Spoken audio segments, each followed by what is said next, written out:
चलिए अब आपको सीधा लिए चलते हैं रायपुर की ओर, जहां मुख्यमंत्री विष्णुदेव साय क्या कुछ कह रहे हैं, आप सुनिए। जनजाति समाज का गौरव बढ़ाया है, मान सम्मान बढ़ाया है। आज जितने भी ऐसे आजादी के दीवाने हुए हमारे जनजातीय समाज के, उनको सबको सम्मान देने का काम उन्होंने किया है।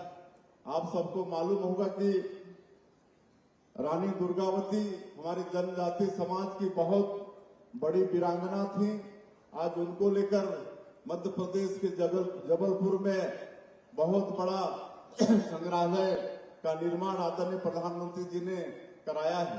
मैं अगर अपने छत्तीसगढ़ प्रदेश की बात करूं, छत्तीसगढ़ में 31 से 32% आबादी जनजातीय समाज का है और वहां पर एक नहीं 14 हमारे जनजातीय समाज के महापुरुष हुए जो आजादी की लड़ाई में शामिल हुए और शहीद हुए।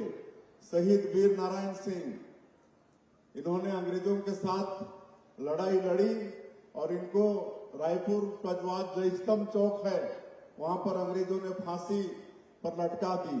उसी तरह से गुंडाधुर, गेंद सिंह, अनेकों महापुरुष हुए, 14 महापुरुष हुए जो आजादी की लड़ाई में भाग लिए।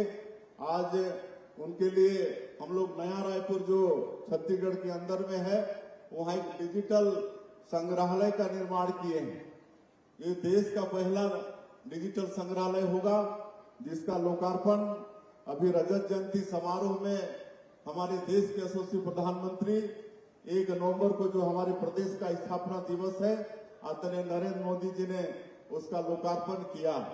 मैं आग्रह करूंगा पूरे देश के हमारे लोग यहाँ पर आए हुए हैं, छत्तीसगढ़ जरूर आइए और हमारा जो संग्रहालय है डिजिटल संग्रहालय उसमें अवश्य समय निकाल कर जाएं। पूरा डिजिटल है, एक बटन दबाएंगे तो पूरा जो 14 क्रांति हुआ है उसकी जानकारी और सचित्र चित्रण है और महापुरुष के विषय में भी जानकारी मिलेगी। तो मैं आप सभी लोगों को आमंत्रण भी देना चाहूंगा कि आप सब लोग छत्तीसगढ़ पधारें और जैसा हम कह रहे थे कि माननीय प्रधानमंत्री जी ने जनजातीय समाज का गौरव बढ़ाने का काम किया है। आज अगर हम देखते हैं तो देश का अगर सरोज जो पद होता है महामहिम राष्ट्रपति का पद, आज उस पद पर भी हमारी जनजातीय समाज की एक बहन, एक बेटी श्रीमती द्रौपदी मुर्मू विराजमान है। इससे और गौरव का विषय क्या हो सकता है। और आज छत्तीसगढ़ प्रदेश में एक गांव का साधारण किसान का बेटा हमारे जैसा एक छोटे से पार्टी के कार्यकर्ता को अगर मुख्यमंत्री के रूप में काम करने का अवसर दिया है तो ये भी भारतीय जनता पार्टी और हमारे आदरणीय प्रधानमंत्री जी का ये आशीर्वाद है। आज मैं 1999 में भी मेंबर ऑफ पार्लियामेंट के रूप में था तो उस समय श्रद्धेय अटल बिहारी वाजपेयी जी वो इस देश के प्रधानमंत्री थे और उन्होंने भी हमारी जनजातीय समाज का मान और सम्मान बढ़ाया। पहली बार देश के जनजातीय समाज का ठीक से विकास हो, हर क्षेत्र में विकास हो, इसलिए भारत सरकार में आदिम जाति कल्याण मंत्रालय का गठन पहली बार हुआ।